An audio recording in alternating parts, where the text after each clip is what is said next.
बिस्मिल्लाहिर्रहमानिर्रहीम। आज मैं आपको बताऊंगा कि पाकिस्तान का जो आइन है, आइन पाकिस्तान, वो क्या है।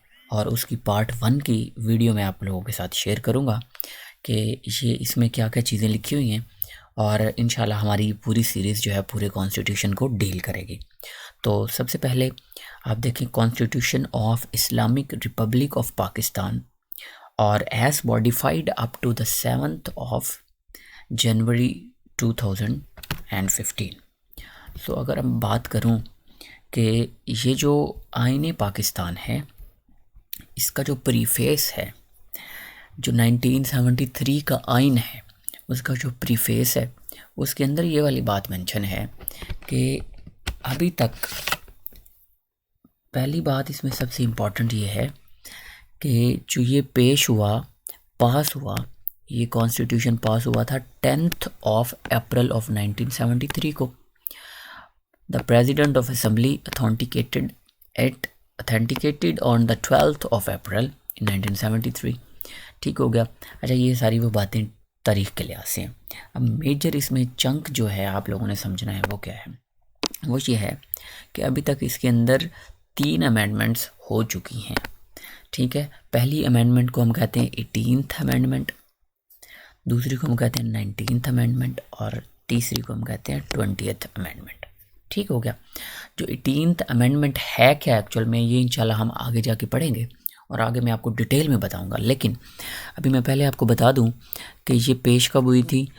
18th अमेंडमेंट हुई थी 2010 में, 19th हुई थी 2011 में। ऑलमोस्ट इसको हम कह सकते हैं कि ये 22 दिसंबर ऑफ 2010 में होगी थी, लेकिन उसको आगे कंप्लीट करवाते और बाकी प्रोसीजर से गुजारते हुए 2011 हो गए थे।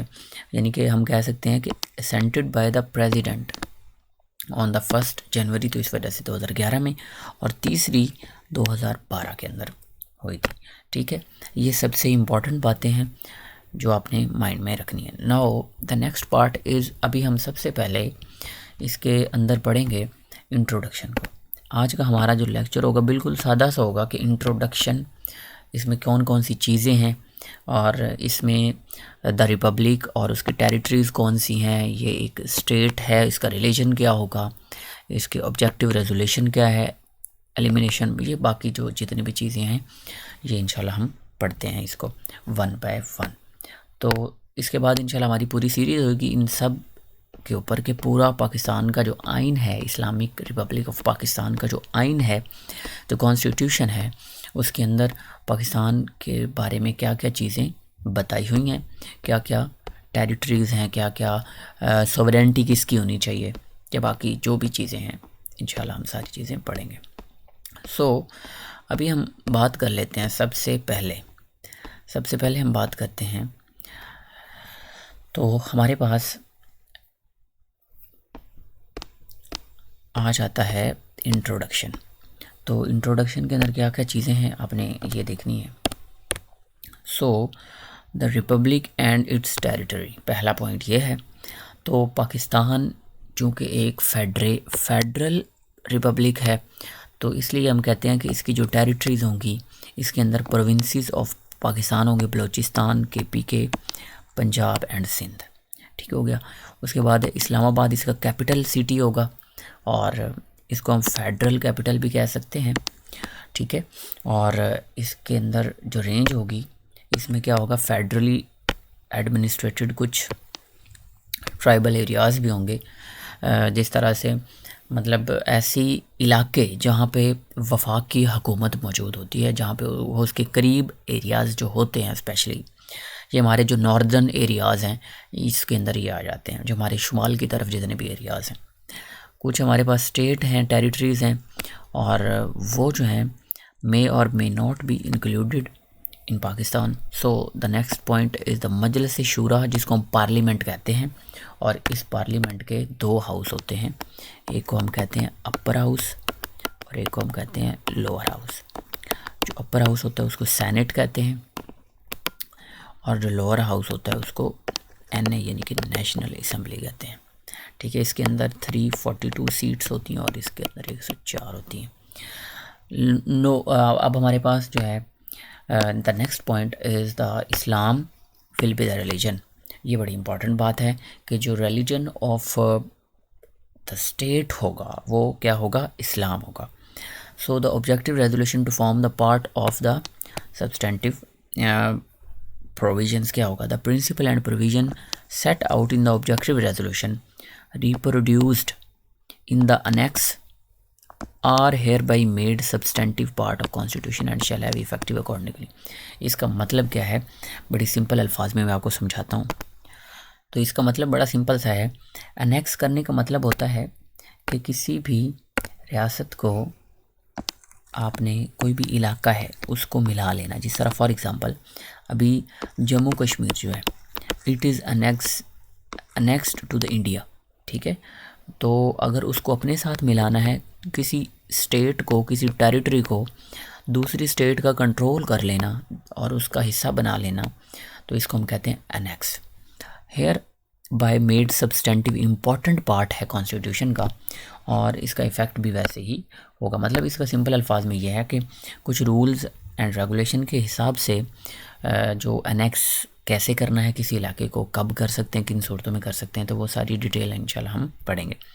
The next point is very important, elimination of exploitation.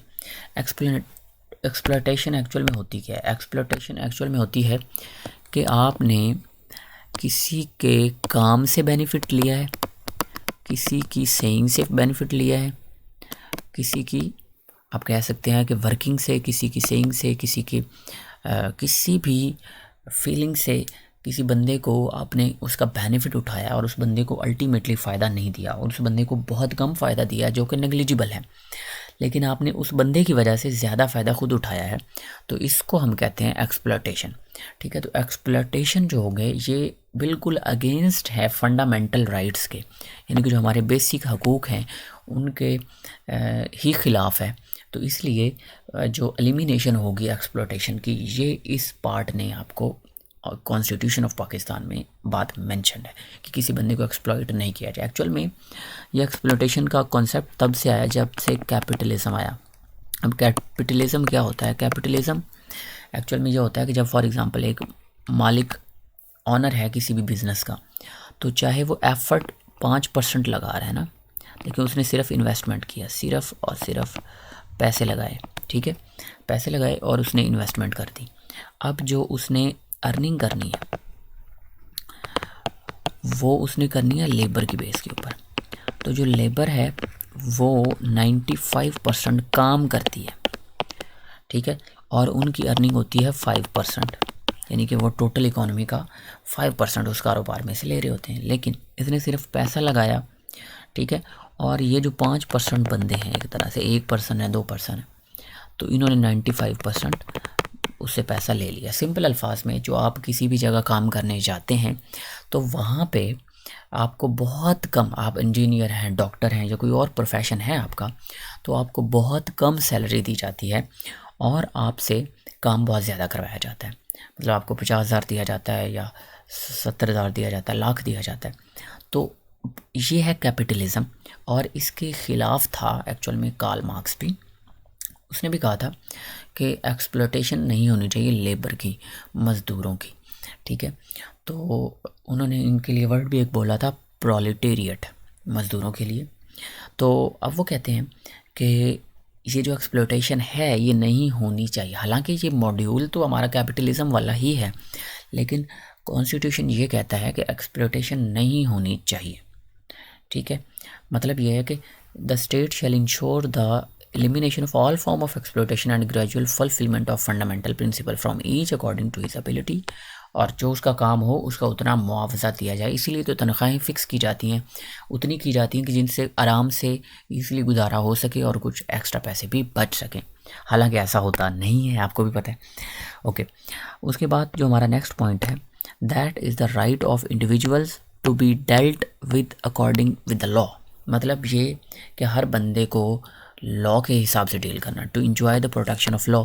इसमें पर्टिकुलरली क्या बात है कि कोई भी ऐसा एक्शन जो किसी की प्रॉपर्टी के ख़िलाफ़ हो, किसी बंदे की लाइफ के ख़िलाफ़ हो, किसी बंदे की आज़ादी के ख़िलाफ़ हो, ठीक है, बॉडी के हिसाब या रेपुटेशन के हिसाब से हो, कोई भी बात जो लॉ के अगेंस्ट होगी उसमें उसको पनिश किया जाएगा। और कोई बंदा भी no person shall be prevented from or hindered in doing which is not prohibited by law. मतलब किसी बंदे को रोका नहीं जाएगा जो भी लॉ ने इनहिबिट किया हुआ है, जिससे रोका हुआ है, जिसे रोका नहीं हुआ और वो बंदा वो काम कर रहा है, तो इट इज़ ओके। तो मतलब उसको आप सोसाइटी की वजह से या किसी और वजह से आप उसको रोक नहीं सकते, वो कुछ भी कर सकता है। ये हक उसको हमारा कानून, हमारा आइन देता है। No person shall be compelled to do which law does not require him to do. मतलब किसी बंदे को फोर्स नहीं किया जा सकता कि जो कानून नहीं कहता। फॉर एग्ज़ाम्पल, अगर एक बंदा माइनॉरिटी में है, कोई ईसाई है, कोई भी है, हिंदू है, क्रिश्चियन है, या फिर कोई भी है, तो आपने उसको कंपेल नहीं कर सकते। और ये बात तो बेशक कुरान में भी मेंशन है कि किसी भी इंसान के ऊपर दीन के मामले में जबर नहीं किया जा सकता। तो कहने का ये मतलब है कि यहाँ पे भी वही सेम चीज़ है कि किसी बंदे को ज़ोर ज़बरदस्ती से उसका जो है आप उसको इस्लाम कबूल नहीं करवा सकते। जो अगर वो चाहता है तो वो कर सकता है, अगर नहीं चाहता तो it is okay with it. Loyalty and state and obedience to constitution. अच्छा, ये बहुत इंपॉर्टेंट पॉइंट है, लॉयल्टी टू स्टेट। मगर इसका मतलब बहुत सिंपल है कि स्टेट के साथ लॉयल होना ये एक बेसिक ड्यूटी है किसी भी सिटीज़न की। दुनिया भर के अंदर चले जाएं, कोई भी सिटीज़न है, उसकी ये बेसिक ड्यूटी है कि वो अपनी स्टेट के साथ लॉयल हो और कॉन्स्टिट्यूशन एंड लॉ को वो माने, बात उसकी कि वो क्या कहते हैं, उसको कभी भी जो है वायलेट ना करे। अच्छा, नेक्स्ट पॉइंट है high treason. High treason actual में हम कहते हैं गद्दारी। गद्दारी अब क्या होती है, मतलब कोई भी पर्सन जो एब्रोगेट करता है, सब वर्ड सस्पेंड और होल्ड करता है। मतलब क्या है, मनसूख करना, मानता नहीं बात। जब कोई बंदा बात नहीं मानता टेम्परेरीली तौर पे या कुछ टाइम के लिए किसी भी तरह से, या फिर कॉन्स्पिरेसी करता है, कोई साजिश करता है, ठीक है, तो उस बंदे को गद्दारी का टैग लगा दिया जाएगा। फॉर एग्ज़ाम्पल, कोई भी पर्सन बंदा मतलब जो मनसूख करता है किसको, आइन को, कानून को नहीं मानता, मानने से कहता है कि मैं नहीं मानता ये कानून, मैं नहीं मानता ये आइन, तो उस बंदे को जो है वो गद्दारी का टैग लगाया जा सकता है और ये कानून कह रहा है। और इस बंदे की जो सज़ा होगी वो दो तरह से हो सकती है, ठीक है। वो या तो सुप्रीम कोर्ट, हाई कोर्ट दे सकते हैं, और या फिर मजलिस शूरा, जिसको हम पार्लियामेंट कहते हैं, जिसके 2 हाउसेस होते हैं, तो ये भी उसको पनिशमेंट कर सकते हैं। तो ये था इसका फर्स्ट पार्ट। तो इंशाल्लाह नेक्स्ट पार्ट में जो है हम इसका part 2 fundamental right and principle policy state की डेफिनेशन क्या है, या बाकी सारी चीज़ें इंशाल्लाह 1 बाय 1 करके पढ़ते जाएंगे। तब तक के लिए दें इजाज़त। ओके जी।